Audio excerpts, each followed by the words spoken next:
Okay, today we're taking a look at a PS4 that was claiming on a warranty.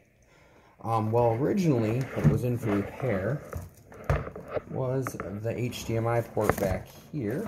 So I can get that in the camera view here. Sorry about the camera work. Yep, HDMI port is still fine. I checked it for video.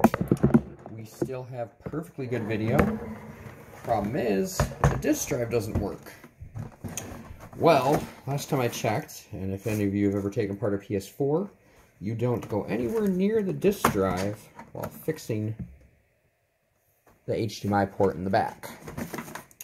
Because disk drive's up front and a completely separate area. So what we're going to do today is we are going to, on camera, take the system apart and see what is wrong with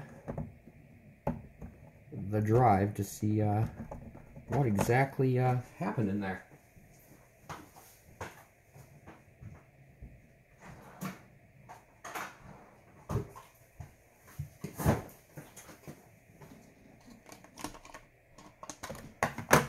Oh, grab my screwdriver here, give me 1 second.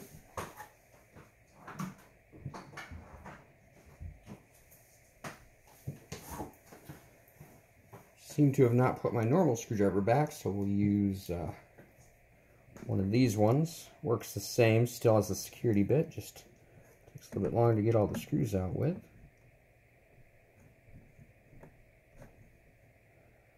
And actually, I'm not even going to mess up those warranty seals and that, I forgot. Actually, nope, yeah, it's these ones. Sorry.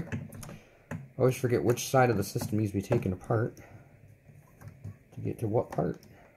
But yeah, these ones are the ones you take apart to get to the drive.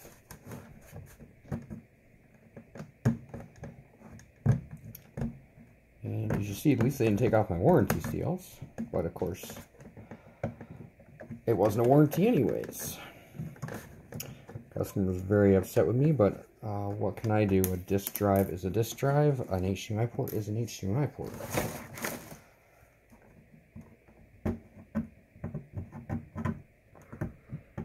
Well, let's take a look here.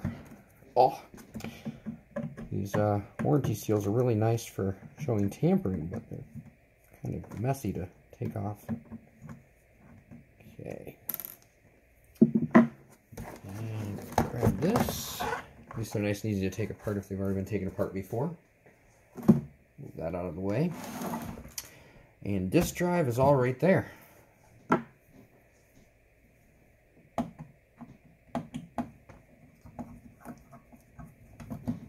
A lot of people will take out the power supply going after the disk drive. I usually skip that because you don't actually need to. And in a lot of videos I see people taking out the power supply and it's not needed. Save yourself some extra screws and a pin or anything to pop out sometimes.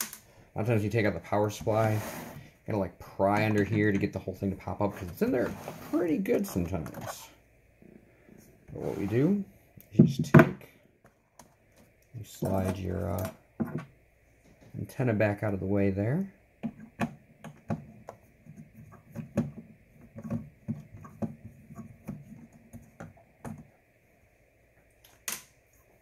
And if you're doing the HDMI repair, you take out the power supply, you take off the other side, and the only reason you take this side off is to get the power supply out, which is hooked to the motherboard, and disconnect the connectors to this under the drive.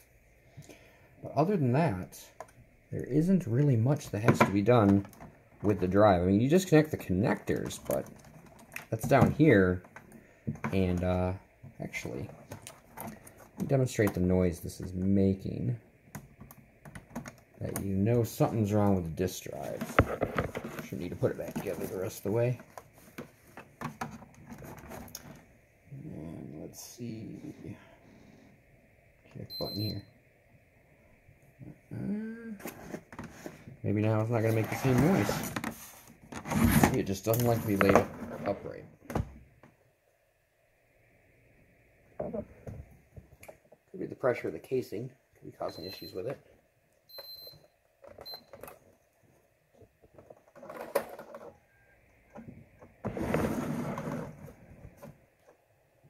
Which I don't have it hooked up to a TV, so we're going to get a...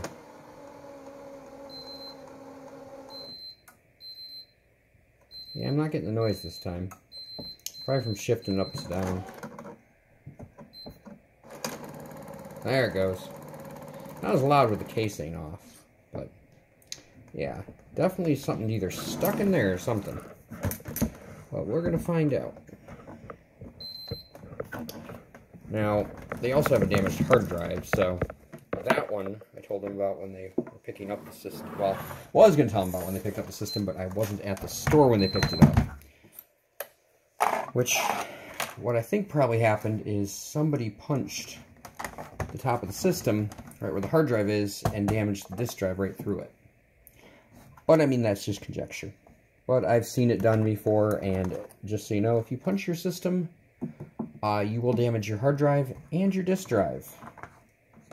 And cost yourself somewhere around about $140, depending on what repair place you go to, possibly even more. Ah, darn security bits. See why Sony has to put a security bit on every part. It's like you already went through 2 security bits to get down this far. Do you really need more? It's like, yes, I proved that I have a security bit.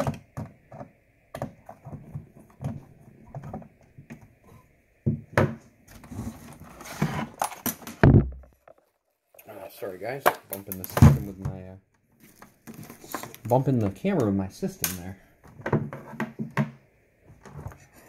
So nobody's being seasick on me. Okay, my Phillips head to get this front screw here.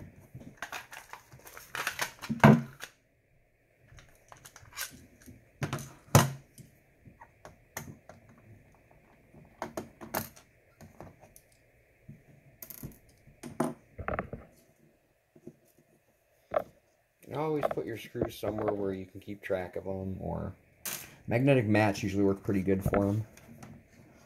Can't say I haven't lost a screw before, but I usually try to have something sitting off the side to put them in. Oh yeah, I just heard a spring go there. Oh yeah!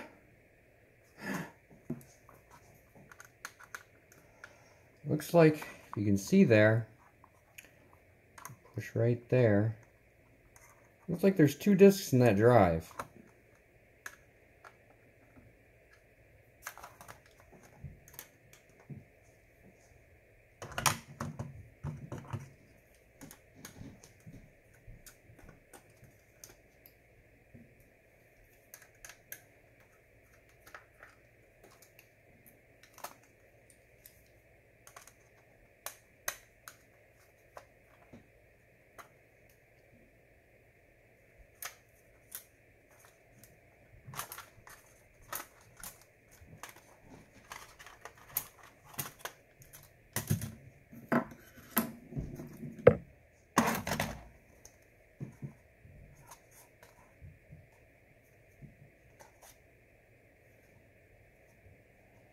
Yep, we got an American Gangster, Paid in Full, and Capcom vs. Street Fighter for the PS4.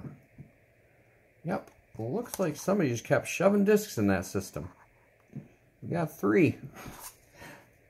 I've only usually ever seen 2. 3 usually means a smaller child. I haven't seen one that's 3 in a PS4, I should say.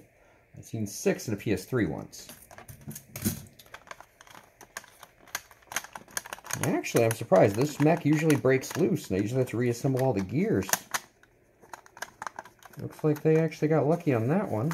Well, not lucky. I already gave them a deal on the price, because it ended up breaking the bank overall, with both the disk drive and the hard drive needing replaced. But at least I got a little easy on my labor then for giving them a deal.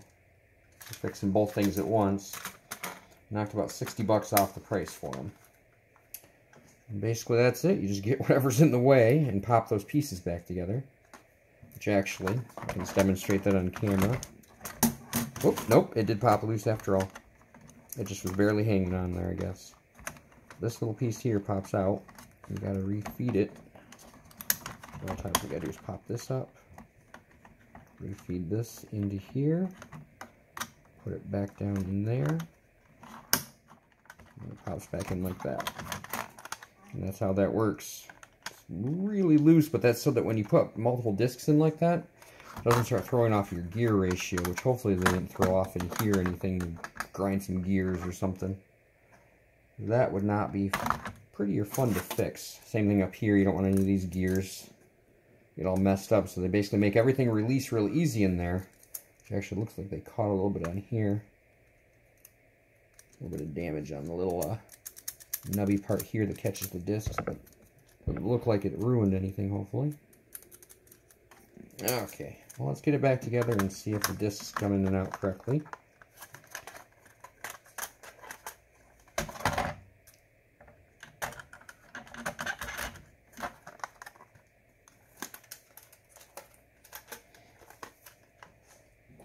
Okay.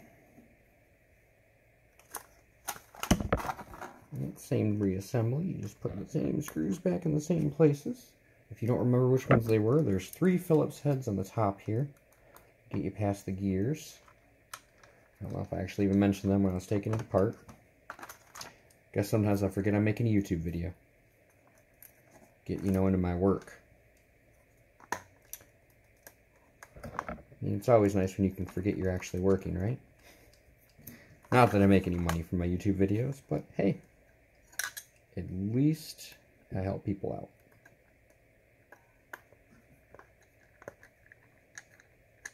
I mean, you go to take this thing apart and you've never seen inside of it. You might not know what parts to take apart. You might have the motherboard out and everything else from the other side. You definitely don't want to go doing that.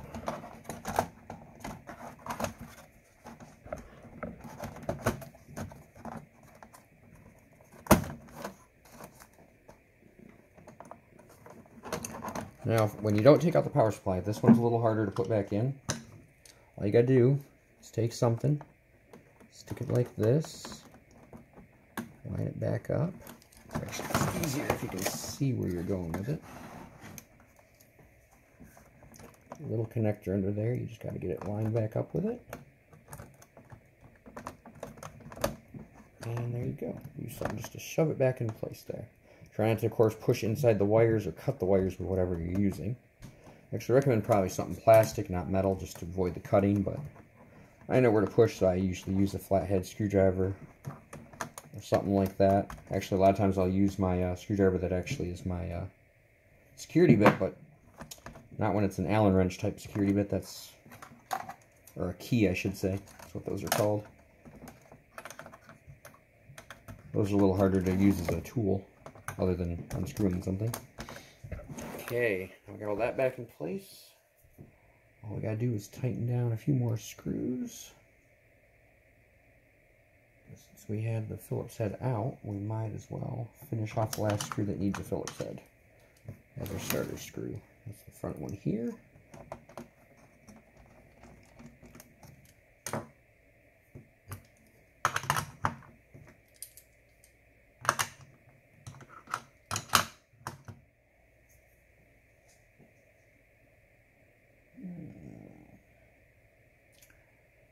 Okay, switch back to the security bits.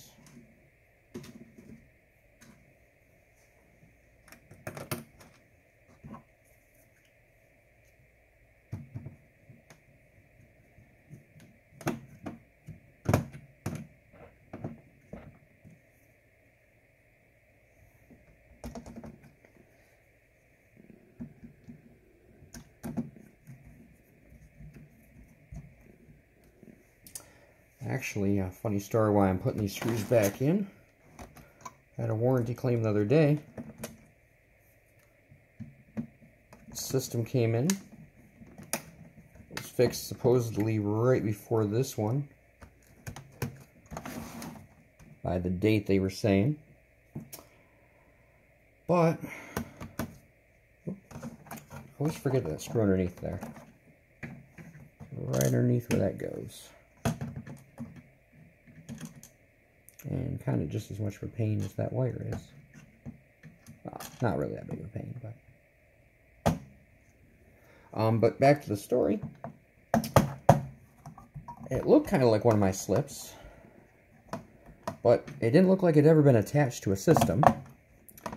And flipped over the back of the system, and somehow I'd fixed an HDMI port in the system. The HDMI port was shoved clean back inside, which would have been abuse over again anyways. But, as you see, my security seals, these are the white things. And the original security seals are these black flat things, and then black ones that say, if removed, warranty void. The one in the center, I believe, is the warranty void one, and then the ones on the two sides that go over these ones are the flat black ones. The center ones are the ones that say void warranty, Sony's warranty, or whatever.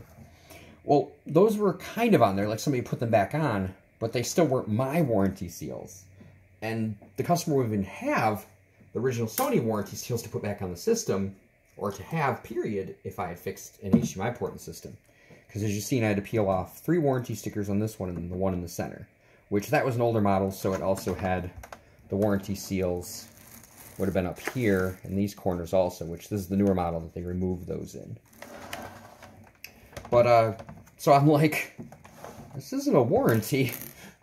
It's a new repair that someone's trying to claim as a warranty. And I had none of the original paperwork. There's usually 3 slips. They're a triplicate copy, and I checked all my paperwork, and no one by that name had ever brought in a repair. So, an interesting story about stuff you gotta watch out for when you fix things. Keep good paperwork. Because if you don't, somebody could just bring something in and make it look like, you know, you already fixed it, and you fix it again for free. And that's no fun, because I don't know if any of you have done any of these repairs, but HDMI ports are not fun. Depending on your equipment, they can be really miserable, or mildly miserable. I guess if you have a really expensive, nice reballing station or something, they might not be as bad. But of course, not everybody can have an expensive reballing station. I have good soldering equipment, just not the reballing station. Or rework station, as they're called. Okay, but basically, yep, that's it in a nutshell. I gotta still fix their hard drive, but that's not really much to do. It's one screw.